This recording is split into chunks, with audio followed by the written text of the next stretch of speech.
আসসালামু আলাইকুম। এসএসসি পরীক্ষা 2025 রসায়ন শিক্ষার্থীদের স্বাগত। রসায়ন বই থেকে অর্থাৎ প্রতিটি অধ্যায় থেকে গুরুত্বপূর্ণ এমসিকিউ এবং সিকিউ আলোচনা করা হবে। এরই ধারাবাহিকতায় আজকে প্রথম অধ্যায় এমসিকিউ। এখানে আমরা খেয়াল করব 1 নম্বর প্রশ্ন। মানুষ প্রথম কোন ধাতু ব্যবহার করেছিল? ক নম্বর সোনা, খ নম্বরে তামা, গ রূপা, ঘ নম্বর হচ্ছে লোহা। এটি হবে আমাদের ক নম্বর সোনা। প্রথম ধাতু সংকর কোনটি? এটি হলো ব্রোঞ্জ। ব্রোঞ্জ ধাতু সংকরের উপাদান কোনটি? ক কপার ও রূপা, খ টিন ও রূপা, গ রূপা ও দস্তা, ঘ কপার ও টিন। এই কপার আর টিন মিশ্রিত করে গলিয়ে ব্রোঞ্জ সংকর ধাতু তৈরি করা হয়। এরপরে 4 নম্বর, আলকেমি কোন ভাষার শব্দ? আলকেমি হচ্ছে আরবি ভাষার শব্দ, অর্থাৎ খ নম্বর। এরপরে আসবো আমরা 5 নম্বরে, কেমিস্ট্রি শব্দের উৎপত্তি। কেমি, কেমি, আলকেমি। এটি হচ্ছে 1 আর 2, সরি, এটি হবে 2 নম্বর থেকে, অর্থাৎ কেমি থেকে। এটি হলো খ নম্বর।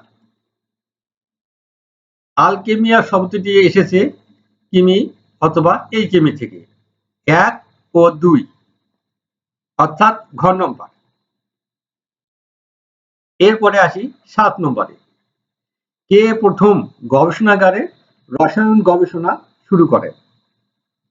ল্যাভোইসিয়ে, জাবির ইবনে হাইয়ান, ইবনে সিনা, জন ডাল্টন।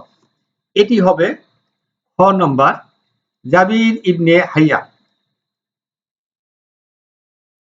এরপরে 8 নম্বর, আধুনিক রসায়নের জনক কে?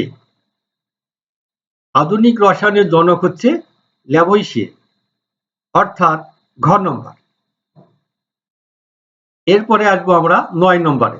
এটি গুরুত্বপূর্ণ একটি এমসিকিউ।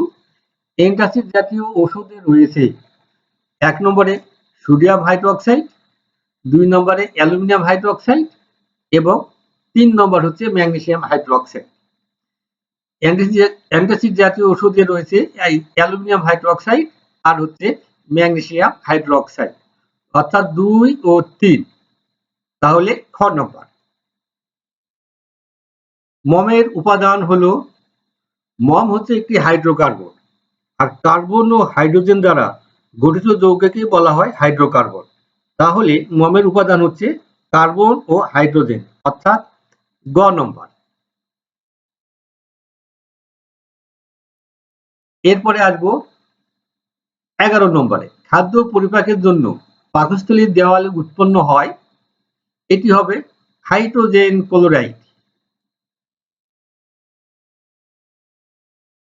এরপরে আসবো 12 নম্বর, অ্যান্টাসিড জাতীয় ঔষধ সেবনের ফলে পাকস্থলীতে কোন ধরনের বিক্রিয়া সংঘটিত হয়? এখানে সমানুকরণ, জারণ বিজারণ, প্রশমন ও প্রতিস্থাপন। আমরা জানি পাকস্থলীর দেওয়ালেতে উৎপন্ন হয় হাইড্রোজেন ক্লোরাইড, যা অ্যাসিড ধর্মী, এবং অ্যান্টাসিড জাতীয় ওষুধের মূল উপাদান ম্যাগনেসিয়াম হাইড্রোক্সাইড ও অ্যালুমিনিয়াম হাইড্রোক্সাইড। এরা হচ্ছে ক্ষার, অ্যাসিড আর ক্ষার বিক্রিয়া করে প্রশমন বিক্রিয়া করে, অর্থাৎ গ নম্বর। এরপরে আসবো 13 নম্বরে, প্রথম জন্মের পর পৃথিবীর অবস্থা ছিল 1 অত্যন্ত উত্তপ্ত, 2 খুব কম সংখ্যক জীবের অস্তিত্ব ছিল, 3 কোটি কোটি বছর পর বসবাসের উপযুক্ত হয়। এটি হবে 1 আর হচ্ছে 3, অর্থাৎ গ নম্বর।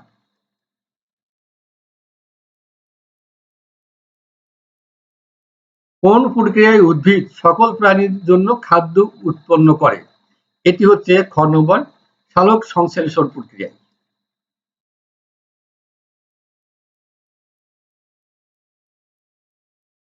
এরপরে 15 নম্বর, প্রক্রিয়াজাত খাদ্য দীর্ঘদিন সংরক্ষণের জন্য ব্যবহৃত হয় প্রিজারভেটিভস অথবা খাদ্য সংরক্ষক। এটি হচ্ছে খ নম্বর।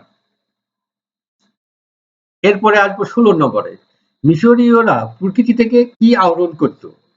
এটি হচ্ছে স্বর্ণ। এরপর 17 নম্বর, রসায়নের আলোচনার সাথে অমিল প্রকাশ করে কোনটি? রসায়নের আলোচনার সাথে অমিল প্রকাশ করে কোনটি? এটি হবে ক নম্বর, জনক। এরপরে আসবো 18 নম্বরে, কাঁচা আম পেকে হলুদ বর্ণ ধারণ করার কারণ কোনটি? এটি হচ্ছে জীব রাসায়নিক প্রক্রিয়ায় এই বর্ণ পরিবর্তনটি হয়। এটি হলো ঘ নম্বর, জীব রাসায়নিক প্রক্রিয়া। এরপরে আসবো নিচের অনুচ্ছেদটি পড়ে 19 ও 20 নং প্রশ্নের উত্তর দাও। আয়রনকে উন্মুক্ত স্থানে ফেলে রাখলে রাসায়নিক বিক্রিয়ায় এর উপর লালচে বর্ণের আস্তরণ পড়ে, যা মরিচা নামে পরিচিত। এই লালচে বর্ণের আস্তরণ পড়া কোন ধরনের পরিবর্তন? এটি হচ্ছে রাসায়নিক পরিবর্তন। তার কারণ মরিচা থেকে সহজে লোহাতে বা আয়রনে ফিরে আসা যায় না। এরপরে 20 নম্বর, উক্ত পরিবর্তনটি ঘটে বাতাসে অক্সিজেনের কারণে, জলীয় বাষ্পের কারণে, কার্বন মিশ্রিত থাকলে। মরিচার জন্য দায়ী অক্সিজেন এবং জলীয় বাষ্প, অর্থাৎ 1 আর 2। এটি হচ্ছে ক নম্বর। এরপর 21 নম্বর, প্রত্যক্ষ পরোক্ষভাবে সমগ্র প্রাণীগুলোর খাদ্য যোগানদাতা কোনটি? এটি হচ্ছে আমাদের উদ্ভিদ। নিম্নের কোনটি উদ্ভিদ ও প্রাণী উভয়ের জন্য বিপজ্জনক? উদ্ভিদ ও প্রাণী উভয়ের জন্য বিপজ্জনক। TNT, nitrous oxide, xylene, mercury. এটি হবে আমাদের মার্কারি। 23 নম্বর, নিম্নের কোনটি শরীরে স্বল্পমেয়াদী বা দীর্ঘমেয়াদী ক্ষতি সাধন করতে পারে? এটি হচ্ছে টলুইন। 24 নম্বর, অনুসন্ধান ও গবেষণা প্রক্রিয়ার দ্বিতীয় ধাপ কোনটি? এটি হচ্ছে গ নম্বর, বিষয়বস্তু সম্পর্কে সমগ্র জ্ঞান অর্জন। এরপরে আসবো 25 নম্বরে, রাসায়নিক সারের উপাদান নয় কোনটি? Carbon, nitrogen, sulphur. তিনটি হচ্ছে রাসায়নিক সারের উপাদান। এখানে হবে নিকেল। এটি হচ্ছে রাসায়নিক সারের উপাদান নয়। এরপরে আমরা দেখবো 26 নম্বরে, কাঁচা আমে রয়েছে স্যাক্সিনিক অ্যাসিড, হাইড্রোজয়িক অ্যাসিড, ম্যালিক অ্যাসিড। এই 1 আর 3 এইগুলো হচ্ছে জৈব অ্যাসিড, আর এই 2 নম্বরটা হচ্ছে অজৈব অ্যাসিড। তাহলে কাঁচা আমে রয়েছে জৈব অ্যাসিড, অর্থাৎ 1 আর হচ্ছে 3। এটি হচ্ছে গ নম্বর।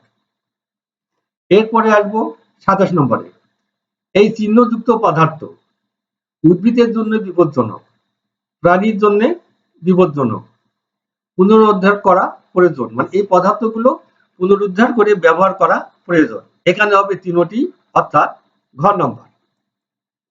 এই সাংকেতিক চিহ্নযুক্ত পদার্থগুলোর ব্যবহার এবং উদাহরণগুলো অবশ্যই মনে রাখতে হবে।